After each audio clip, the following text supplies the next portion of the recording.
Hi everyone, this is from CBIS Academy. இன்னைக்கு நம்ம Dinamani news பேப்பர்ல இருக்கக்கூடிய கரண்ட் அஃபேர்ஸ் பார்க்கலாம். ஃபர்ஸ்ட் பாத்தீங்க அப்படின்னா நேதாஜி பிறந்தநாள், பிரதமர் மோடி, மத்திய உள்துறை அமைச்சர் அமித்ஷா மரியாதை. ஸோ இந்த டாபிக் பார்த்தீங்கன்னா group 1 main syllabus paper 2 freedom fighters national லீடர்ஸ்ல வந்து கவர் ஆகும்.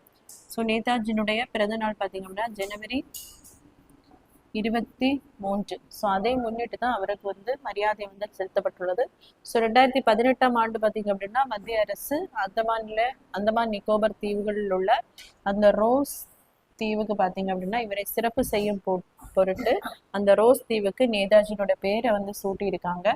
ஸோ அது மட்டும் இல்லாம நேதாஜி பார்த்தீங்க அப்படின்னா 1939ஆம் ஆண்டு ஃபார்வர்ட் பிளாக் அப்படிங்கிற அந்த கட்சியை வந்து ஆரம்பிச்சிருப்பாரு. ஸோ காங்கிரஸ்ல தான் ஃபர்ஸ்ட்ல இருந்திருப்பாரு. 1939ஆம் ஆண்டு அந்த பிரசிடென்ட் எலெக்ஷன் நடக்கும்போது ஸோ இவரும் சுபாஷ் சந்திரபோஸ் அவர்களும் பட்டாபி சீதாராமையா.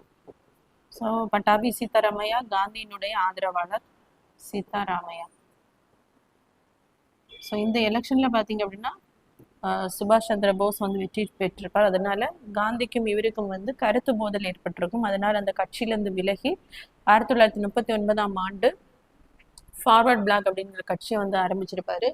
ஸோ அதுக்கப்புறம் பார்த்தீங்க அப்படின்னா 2ஆம் உலக போர் அப்போ நடந்துட்டு இருந்திருக்கும். ஸோ பிரிட்டிஷை வந்து எதிர்க்கும் பொருட்டு ஜப்பானுக்கு போயிருப்பாரு. அங்கே போய் இந்தியன் நேஷனல் ஆர்மியை வந்து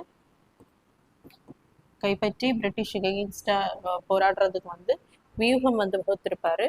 ஸோ இவருடைய முக்கியமான ஸ்லோகம் பார்த்தீங்க அப்படின்னா ஸ்லோகன் தில்லி சலோ, தில்லி சலோ. அதே மாதிரி உங்களுடைய இரத்தத்தை தாருங்கள், நான் உங்களுக்கு சுதந்திரத்தை தருகிறேன் அப்படிங்கிறது இவருடைய முக்கியமான ஸ்லோகன். ஸோ அடுத்ததை பார்த்தீங்க அப்படின்னா மகாத்மா காந்தி ஊரக வேலைவாய்ப்பு திட்டம் தொடர வேண்டும், பேரவையில் தனி தீர்மானம் நிறைவேற்றும். ஸோ இந்த டாபிக் பார்த்தீங்கன்னா group 1 main syllabus paper 4 Indian எக்கனாமியில் Mahatma Gandhi national rural employment guarantee ஸ்கீமில் வந்து இது வந்து கவர் ஆகும். ஸோ 2005ஆம் ஆண்டு national rural employment guarantee act வந்து கொண்டு வந்திருப்பாங்க. ஸோ அதன்படி பார்த்தீங்க அப்படின்னா கிராமத்தில் இருக்கக்கூடிய அந்த குடும்பங்களுக்கு வருடத்துல 100 நாட்கள் வேலை வாய்ப்பு வழங்கக்கூடிய திட்டம். ஸோ இந்த சட்டத்தின்படி தான் கொண்டு வந்திருப்பாங்க. ஸோ இதுக்கப்புறமா என்ன பண்ணியிருப்பாங்க அப்படின்னா 2009ஆம் ஆண்டு இதை வந்து Mahatma Gandhi rural employment guarantee scheme இதை வந்து மாற்றிருப்பாங்க. ஸோ இப்போ மறுபடியும் பார்த்தீங்க அப்படின்னா இந்த சட்டத்தில் திரும்பவும் அமெண்ட்மெண்ட் வந்து பண்ணியிருக்காங்க. ஸோ இதுக்கு முன்னாடி சென்ட்ரல் கவர்மெண்ட் பார்த்தீங்க அப்படின்னா இதற்கான நிதி ஒதுக்கீடு முழுவதுமாக பண்ணுவாங்க. ஸோ இப்போ இந்த சட்டத்தின்படி பார்த்தீங்க அப்படின்னா 60% வந்து சென்ட்ரல் கவர்மெண்ட் அதற்கான நிதியை வந்து ஃபண்டை ஒதுக்குவாங்க. 40% ஸ்டேட் கவர்மெண்ட்ஸ் வந்து அதற்கான ஷேரை வந்து கொடுக்கணும், ஃபண்டை வந்து அலோகேட் பண்ணணும். இதில் ஹிமாலயன் ஸ்டேட்ஸ் அதே மாதிரி நார்த் ஈஸ்டர்ன் ஸ்டேட்ஸ் ஸோ இவங்களுடைய அந்த ஃபண்ட் ஷேரிங் பார்த்தீங்க அப்படின்னா 90:10. ஸோ இப்போ இந்த சட்டத்தை பார்த்தீங்க அப்படின்னா VPG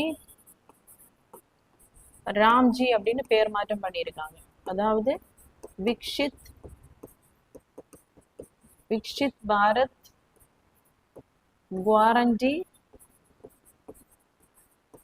guarantee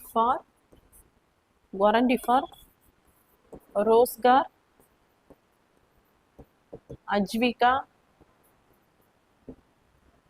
Rozgar Ajeevika mission Gramin. So அப்படின்னு பேர் மாற்றம் பண்ணி தான் இந்த விதிகள் எல்லாம் அதில் வந்து கொண்டு வந்திருக்காங்க. ஸோ அதற்காக தான் பார்த்தீங்க அப்படின்னா கிராமப்புற மக்களின் அது மட்டும் இல்லாமல் இந்த 100 நாள் திட்டத்தை வந்து 125 நாளாகவும் இதை வந்து இன்க்ரீஸ் பண்ணியிருக்காங்க. ஸோ அதற்கு எதிராக தான் பார்த்தீங்க அப்படின்னா தமிழ்நாடு அரசு வந்து பேரவையில் வந்து தனி தீர்மானத்தை வந்து நிறைவேற்றம் பண்ணியிருக்காங்க. அதாவது முன்னாடி இருந்தது மாதிரி அந்த மகாத்மா காந்தி ஊரக வேலை உறுதி திட்டம் தொடர வேண்டும் அப்படிங்கிறதுக்காக தான் இந்த தனி தீர்மானத்தை வந்து கொண்டு வந்திருக்காங்க.